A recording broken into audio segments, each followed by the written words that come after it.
So today we're going to talk about imaginary numbers, which lead us into complex numbers. And it starts with something we've actually looked at before. When we were solving equations, for example, like x squared plus 9 equals 0, because it's not a dots, a difference of two squares, we had to subtract the 9, and then we were supposed to take the square root. But up until now, when we took the square root of a negative, we got to say no solution. Well, that's not entirely true. Now we're going to see that when you take the square root of a negative, you actually get an I. Okay? And that's called an imaginary number. So what can we do with it? Well, if I want to take the square root of -5, the first thing I would do is say, okay, well, the negative gives me an I, and then I look at the square root of +5 and see if I can break it down. Well, I know that 5 does not have any pairs in it, so that would be my final answer. But for square root of -8, the negative comes out as an I, and then I'm looking at the square root of +8. But I know that 8 breaks down to 2 times 4, and 4 breaks down to 2 times 2, and I have a pair of 2's. So I'm actually going to get to take a 2 out with the I, and the extra 2 goes back under. Okay? Now what else can you do with I's? Well, I can be raised to a power. Now, the square root of -1 is I, and that's I to the first. So I to the first is just I. There's no other way to write that. But I to the second technically comes from the square root of -1 times itself, which gives me -1. And then I to the third comes from I times I squared, which is I times -1, and so I to the third is actually equal to -I. And then I to the fourth is like saying I squared times I squared, and -1 times -1 is +1. Now, the other way to look at I to the fourth is also to say it's the same thing as I to the 0, and anything to the 0 is 1.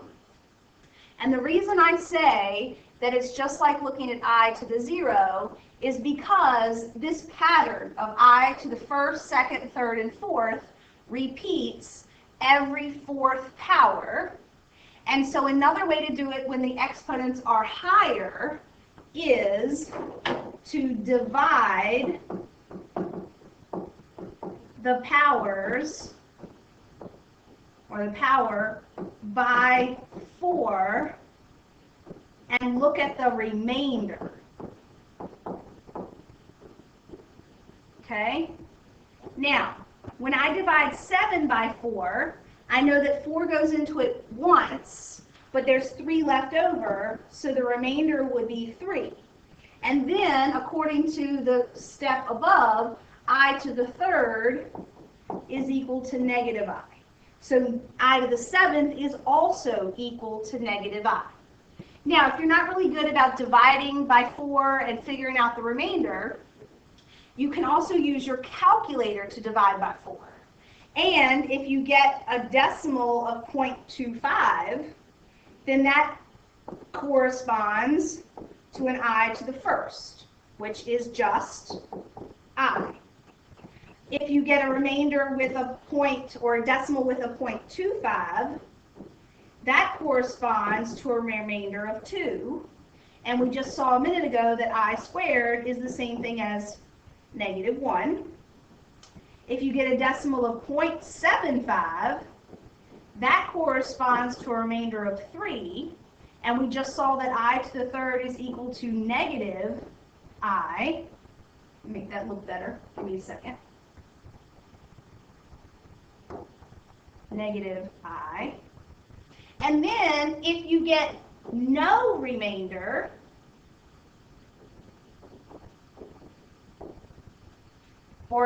which is the same thing as getting no decimal, then you can say that that's the same thing as I to the 0, which we just said anything to the 0 is 1. So when I go back and I do problems 2, 3, and 4, okay, when I divide 31 by 4, if I'm going to use my calculator, all right, I get 4.75, and the 0.75 tells me that this is equal to I to the 3rd, which is then equal to negative I. In number 3, if I divide 90 by 4, I get a 0.5 as a decimal, which tells me that my remainder is really a 2, and that's equal to negative 1. And if I type in 55 divided by 4, I get a decimal with 0.75 after it. And so that again tells me that my remainder is 3. And now I know that that's equal to negative I. Now, other than that, if you are asked to add, subtract, multiply, or divide these complex numbers, complex meaning it has an imaginary part to it, okay,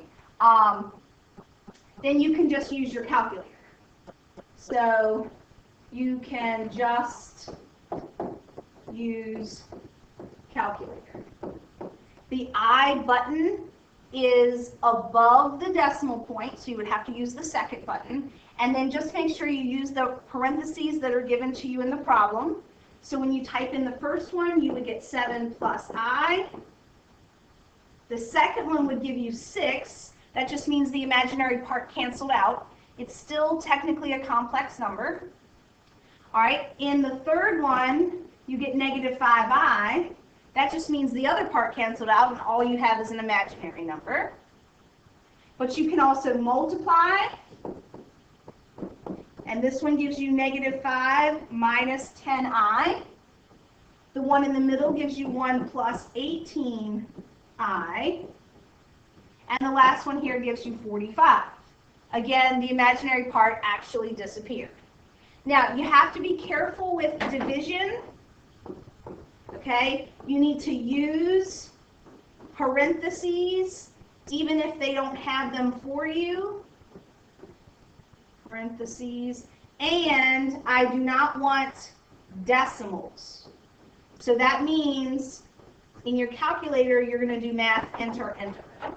So when I type in the first one under division, I have to put the parentheses in myself, and this one came out to be 4 minus 4I. And then in the second one, I have to use the parentheses again. The division goes in between.